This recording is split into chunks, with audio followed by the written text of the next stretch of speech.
माहौल कुछ ऐसा बन रहा है जैसे दूर कहीं छिड़ी जंग का असर सीधे रसोई तक पहुंच रहा हो।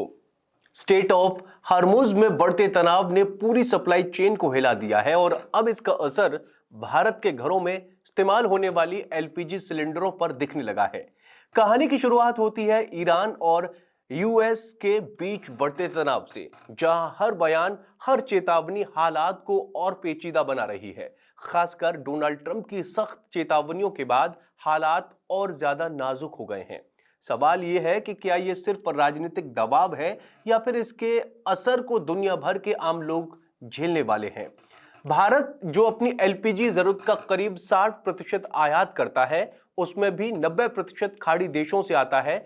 यानी अगर उस रास्ते में रुकावट आई तो असर सीधा और गहरा होना तय है, और वही हो रहा है। पिछले हफ्ते सिर्फ 2 जहाज गैस लेकर पहुंचे, यानी कुल 92,700 टन। यह सुनने में बड़ा आंकड़ा लगता है, लेकिन हकीकत यह है कि यह भारत की सिर्फ एक दिन की खपत के बराबर है।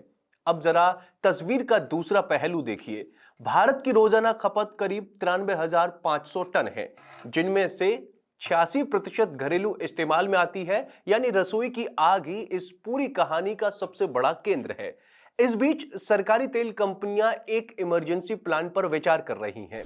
यानी 14 किलो वाले सिलेंडर में सिर्फ 10 किलो गैस भरकर देने का। वजह बताई जा रही है कि कम गैस को ज्यादा घरों तक पहुंचाया जा सके।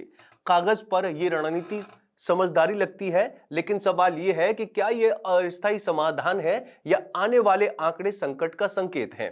कहा जा रहा है कि 10 किलो गैस भी लगभग 1 महीने तक चल सकती है और कीमत भी उसी अनुपात में घटाई जाएगी। लेकिन क्या इससे लोगों की चिंता कम होगी या फिर यह डर और बढ़ेगा कि हालात वाकई नियंत्रण से बाहर आ रहे हैं। उधर फारस की खाड़ी में भारत के 6 एलपीजी कैंटर फंसे हुए हैं, रास्ता खुलने का इंतजार करते हुए। ये सिर्फ जहाज नहीं है, बल्कि लाखों घरों की उम्मीदें हैं जो बीच समंदर में अटकी हुई है। पेट्रोलियम मंत्रालय की अधिकारी सुजाता शर्मा ने हालात को चिंताजनक बताया है और गैस बचाकर इस्तेमाल करने की सलाह दी है। सरकार कह रही है कि सप्लाई अभी सामान्य है, लेकिन सवाल यह है कि अगर सब सामान्य है तो इतनी बड़ी कटौती की योजना क्यों बन रही है। कहानी यही खत्म नहीं होती। असली सवाल तो तब शुरू होते हैं, क्या ये सिर्फ एक अस्थायी संकट है या फिर आने वाले दिनों में आम आदमी की रसोई सबसे बड़ा रणक्षेत्र बनने वाली है। और क्या दूर कहीं चल रही जंग का खामियाजा हर घर की चूल्हा चौकी को भुगतना पड़ेगा।